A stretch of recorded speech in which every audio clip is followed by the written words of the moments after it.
Di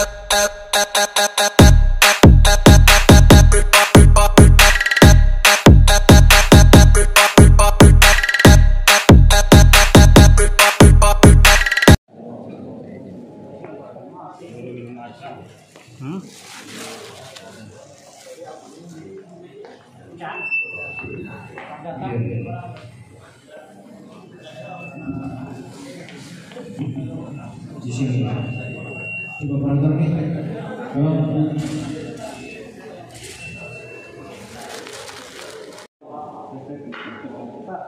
iya persalaman nih nggak di lagi Pak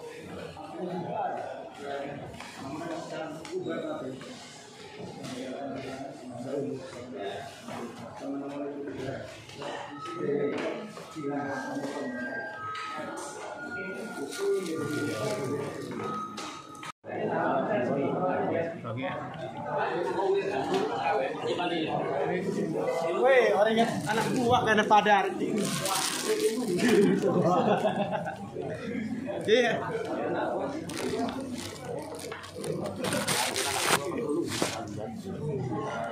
Udah guna anak sih. Masih ini.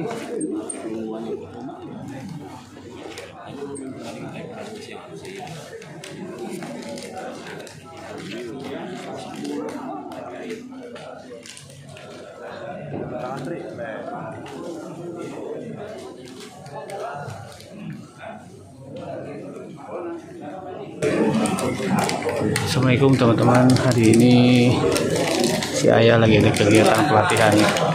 Ini teman-teman kerjanya nih dari provinsi, dari kabupaten, dari kota, sama dari PJK Ayah.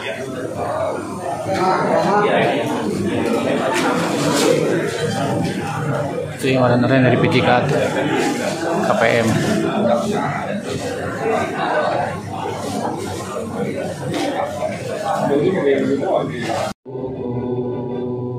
Indonesia kebangsaanku, bangsa dan tanah airku, marilah kita berseru, Indonesia bersatu.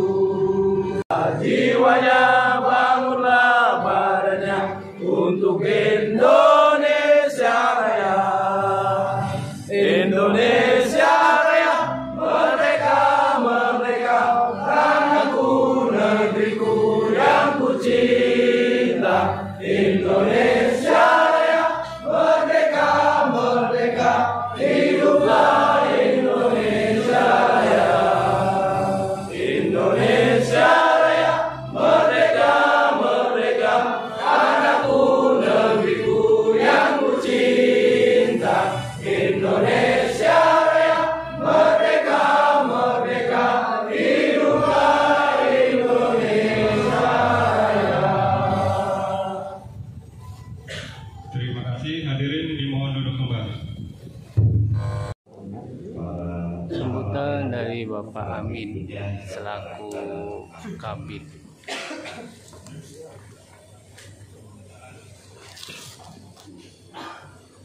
Mari yang hormati Direktur Lalu Lintas Polda Banten, Pak Samsul, dari Dirjen Pergerakan atau PKI, General Sumber, dan dari Banten, teman-teman peserta yang hormati baik yang oleh PJ oleh provinsi, personel provinsi Pak, yang kedua ada personel dari pemerintah kabupaten kota. Kemudian yang ketiga ada teman-teman dari pusat kami seragamnya beda-beda, ada yang orange, ada yang putih, ada yang hitam. Mungkin ini kemudian yang penting bagi kami adalah keselamatan. Sambutan doa nih, sambutan doa. Sebelum kita mulai pemaparan materi, tadi barusan pembukaan dari Pak Kadis, Pak Tri Nur Topo, sekarang dari Pak Rahman. حمدا ينافيه ويوفي مجده يا ربنا ولك الحمد ولك الشكر كما ينبغي بجلال وجهك الكريم وجمال سلطانك اللهم صل وسلم على محمد وعلى آله وصحبه أجمعين. Ya Allah, ya Rabb, pada hari ini kami menyelenggarakan peningkatan kapasitas penjaga perlintasan kereta api di Provinsi Banten tahun 2003 dengan memohon ridho izin berkahilah semua. Sambutan dari Pak Agus Surdi selaku yang dari bidang PMP.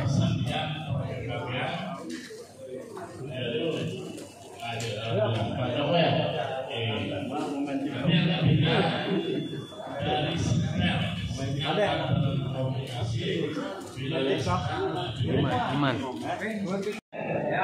Jadi benar kata nenek saya kan, kuatnya laki-laki itu dilihat dari bukan banyak. Sekarang sambutan dari pihak Mobil Mercy terkait keselamatan lalu lintas di perlintasan sebidang kereta api itu promo saya. di Lantas Polda Banten. Saya sebelumnya menyampaikan bahwa Pak Direktur saya tadi pagi sudah siap di sini, bahan sudah saya siapkan, ya. Tiba-tiba habis apel dapat telepon dari Korlantas bahwa jam 11 Bapak Jokowi membuka pertemuan Asian Summit di Jakarta, di Monas. Jadi tadi pagi Pak Dir didampingi Wadir, dua kasih saya, 17 anggota operator saya yang membawa motor listrik sudah menuju ke Jakarta. Nanti jam 11 akan dibuka di kita masih di Sembilan. Ya, ini adalah potret yang saat ini ada di undang-undang kepolisian sama undang-undang keselamatan di jalan angkutan 22 nomor undang-undang 22 tahun 2009 ya. Kemudian potret perlintasan 9 nanti saya akan tampilkan. Dia berjalan di titik A, maka induksinya ada di depan keretanya sejauh 1 km. Induksi yang akan dikeluarkan oleh gesekan roda kereta api sama bantalan. Apabila dia sudah mendekati pintu rel, nah yang namanya supir masih jauh di kereta api, masih 500 meter lagi. 500 meter itu sedikit Pak, 1 kilo pun sedikit kalau kereta sudah berjalan. Kereta memperlambat kecepatan, induksi masih berjalan di depannya. Tiba-tiba truk ini masuk melintas di rel. Terjadilah induksi gaya magnet dan menyerang frekuensi mobil, mati total. Jadi tidak ada di rel itu ada hantu, ada setan kan? Selalu tugas ada bantuan hukum dari LBH tertentu gitu. Itu saja mungkin. Terima kasih. Baik. Meter. Pada kenyataannya Pak, ketika kita jaga itu, adapun jarak yang sudah ditentukan atau yang sudah ada di lapangan kan 6, lebih Pak, 2,5. Itu masih ada mobil atau motor yang di depan rel, apalagi 6 meter posisinya, begitu. Dan untuk bagaimana itu usulan Pak untuk jerat hukum melalui elektronik hilang Pak, bagaimana dipasang CCTV agar pengendara itu paham justru ada CCTV, barangkali yang menerobos akan dikenakan tilang. Begitu aja, terima kasih. Assalamualaikum warahmatullahi wabarakatuh. Kemudian AS kemudian para teman-teman di lintas dari Merak sampai Rangkas Bitung ya. Di sini saya sudah familiar ya Pak. Masih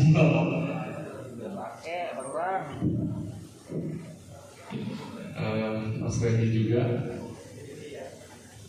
izin kita menyampaikan materi Sesuai PP nomor 72 tahun 2000 Para pengguna jalan wajib menurunkan perjalanan kereta api. Malam itu pada perlintasan sebidang bukan alat pengaman utama, tapi hanyalah alat bantu untuk mengamankan perjalanan kereta api. Wajib mematuhi rambu-rambu ini. Selamat lewat. Terima kasih sudah menunggu. Selamat bermalam minggu. Kami sudah menunggu. Baik. Itu pemakai jalan wajib mendahulukan perjalanan kereta api. Yang kedua, pemakai jalan wajib mematuhi semua rambu-rambu jalan di perpotongan sebidang. Kemudian 3, dalam hal terjadi pelanggaran sebagian dimaksud pasal 1 dan 2 yang menyebabkan kecelakaan. Maka hal ini bukan merupakan kecelakaan perkeretaapian. Tadi sudah dijelaskan oleh Pak Samsul tadi. Kemudian pintu perlintasan pada perluasan sebidang berfungsi untuk mengamankan perjalanan kereta api. Nah di sini, ini yang dimaksud prasarana pintu perlintasan. Di sini ada 1, 2, 3, 4 sampai dengan 7. Lintas rame ya di Jabodetabek. Kecelakaan di lintasan itu selalu berulang dan pasti membawa hampir selalu membawa korban jiwa. Harus ada upaya yang menurut saya masif ya dari pihak pemerintah maupun penegak hukum. Jadi penegak hukum jadi kunci. Lintasan itu masih satu bidang, ini tentunya masih ada potensi untuk terjadi kecelakaan lintas. Idealnya, yang namanya titik perpotongan antara jalan dan jalan raya itu harus dibuat tidak sebidang.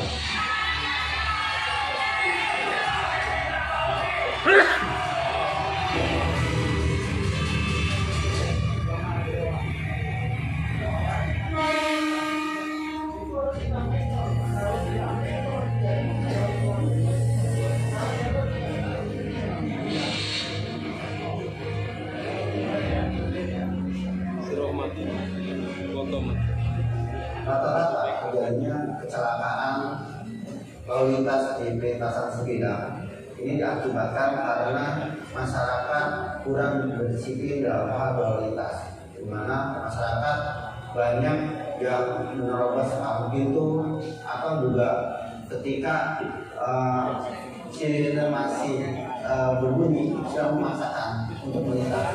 Padahal aturannya ketika masyarakat atau pengguna jalan raya itu akan melintas di perlintasan sebidang itu harus menurunkan kecepatannya. Anggapan setiap kecelakaan di perlintasan yang disebabkan oleh kejadian pintu perlintasan karena faktor ngebut. Iya.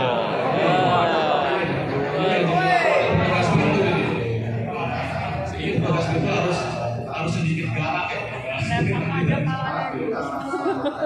Losip, robos mah yang penting menutup benar.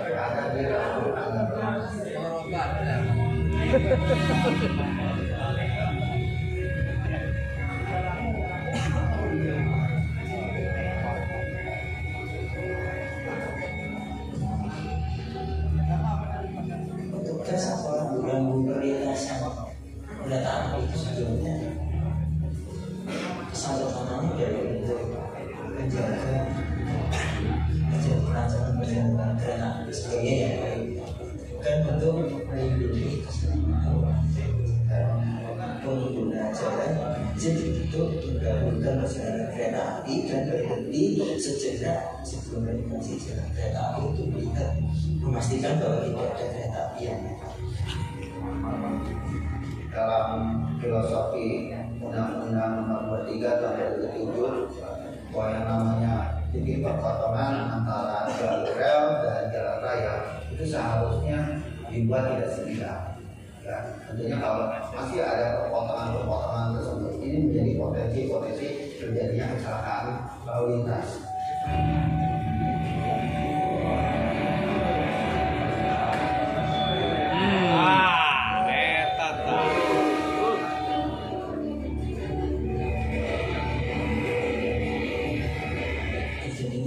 Perlintasan yang liar atau tidak berisi. Perlintasan yang liar dan tidak berisi tentu jumlahnya jauh lebih banyak dibanding perlintasan yang berizin. Hanya sekali lagi kita untuk ketegasan dari regulator untuk benar-benar memetakan satu demi satu mana yang memang harus ditutup, mana yang harus diajukan izinnya untuk diberikan perkembangan lain atau tidak untuk diberikan izinnya.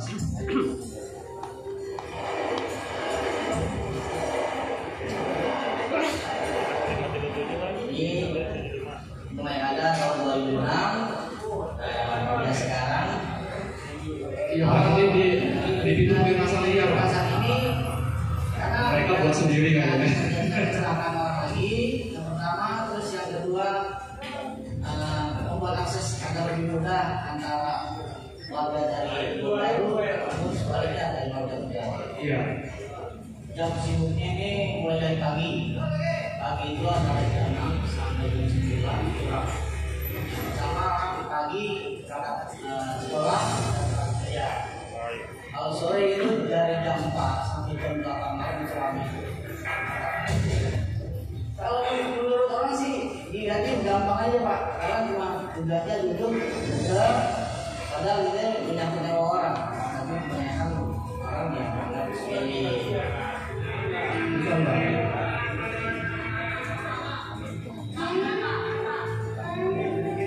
Saya Ali Usman. Saya bertugas di KM 123 JPL 255 Pak Marical di Sub Kota Serang tentang stasiun Karangantu dan Tonjong Baru. Berdirinya saya di sini ingin menyampaikan kepada Bapak Masinis, mungkin ada yang dari kereta dari sini. Izin menyampaikan saja untuk Bapak Masinis ya Bapak ya. Saya terangkan ini kemarin Bapak ya, kemarin di saat saya bertugas sekiranya ada 4 hari yang lalu saya bertugas di 3 sampai pagi, mulai masuk itu jam 11 turun jam 7. Pas saat kereta 301 Bapak ya, saya rasa nanti tahun depan ini kalau bisa Masinis diundang juga sih Pak ya, jangan hanya PJN-nya aja, kalau bisa tahun depan kalau ada Bintek lagi diundang Masinis 1 atau 2 gitu. Jadi biar nanti ada sosialisasi dari Masinis juga. 301 mungkin saya rasa Masinis itu pasti mengenali perlintasan mana-mana yang untuk dilalui ya. Kota Serang perlintasan Sembilan ini Masinis mungkin sudah tahu JPL mana, titik mana gitu. Yang perlintasannya itu yang liar ataupun yang sudah resmi gitu. Pada intinya Masinis itu harus membunyikan sebuah 35 mulai dari ujung Merak sampai perlintasan sampai Rangkas Pitu. Itu saya lihat itu sebuahnya kurang. Nah, terus lagi lampu kapinya ini Bapak nih. Pas saya nutup 301 pagi, karena kereta penumpang itu saya harap itu tepat ya. Jam pemberangkatannya itu tepat, nggak kurang nggak lebih. Kalau lebih 1 menit atau 2 menit itu hal yang wajar. Kecuali sampai 30 menit itu pasti ada kendala dari lokomotifnya. Ketika berangkat stasiun Tonjong Baru 301 itu lampu kabin yang paling atas ini tidak menyala. Banyak sekali itu yang saya lihat itu malam itu masih di situ, mungkin lupa atau nyalahin lampu kabinnya itu dekat sekali dengan pos perlintasan. Yang saya alami itu ketika pas saya mau nutup 301 ini tumben ini 301 ini harusnya udah melintas stasiun Tonjong ini. Feeling saya tepat gitu, akurat. Jam 5.05 itu 05.46 itu perlintasan saya itu saya tutup. Dan benar, itu jaraknya hanya 30 detik. Itu lampunya itu pas ketika lampu kabin menyala itu udah dipiket ke 5. Piket itu jarak pos perlintasan dari Masinis yang menjalani itu menyalakan lampu kabin itu jarak sekitar 15 meter. Tapi alhamdulillah itu saya udah bisa antisipasi. Harusnya penjel-penjel juga mungkin tahu lah. Jadi perjalanan kereta api itu penumpang mungkin udah tahu jam-jam berangkatnya. Jadi saya mempunyai insting yang alhamdulillah udah lumayan gitu. Jadi kereta api itu saya nutup itu pakai feeling gitu. Karena loh, ini kok belum lintas ini. Perasaan udah berangkat stasiun Tonjong Baru, saya tutup aja itu 05.46 saya tutup, itu benar Pak. Jedanya cuma kurang dari 30 detik.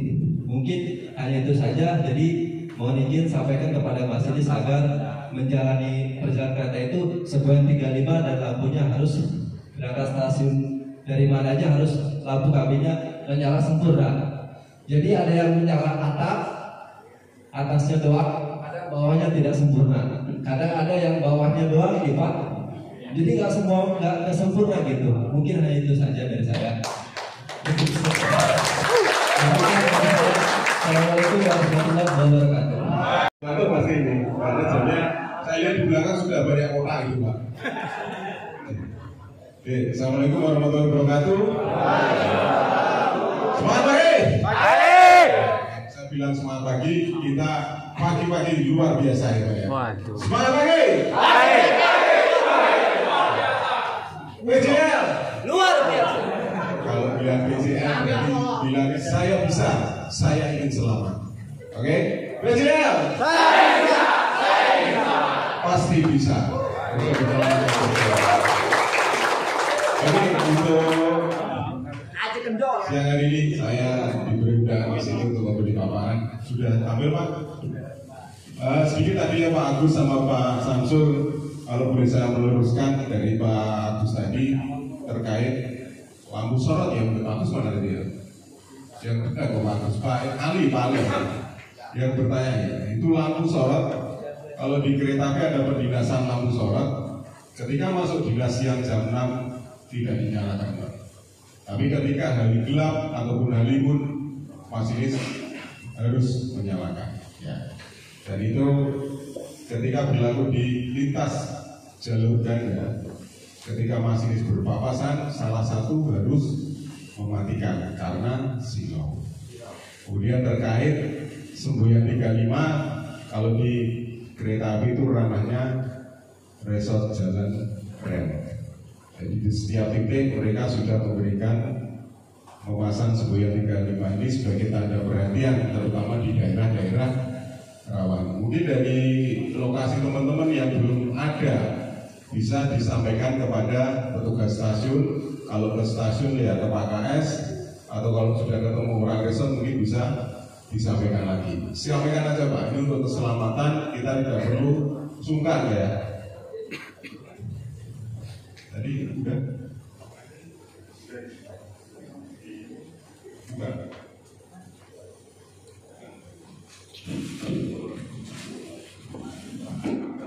Ada gangguan kesehatan langsung diganti.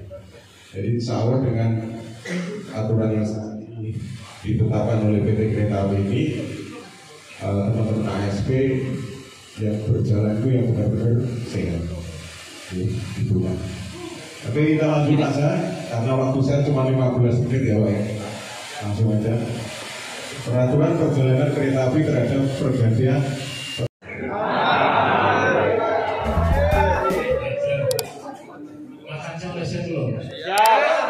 Siap.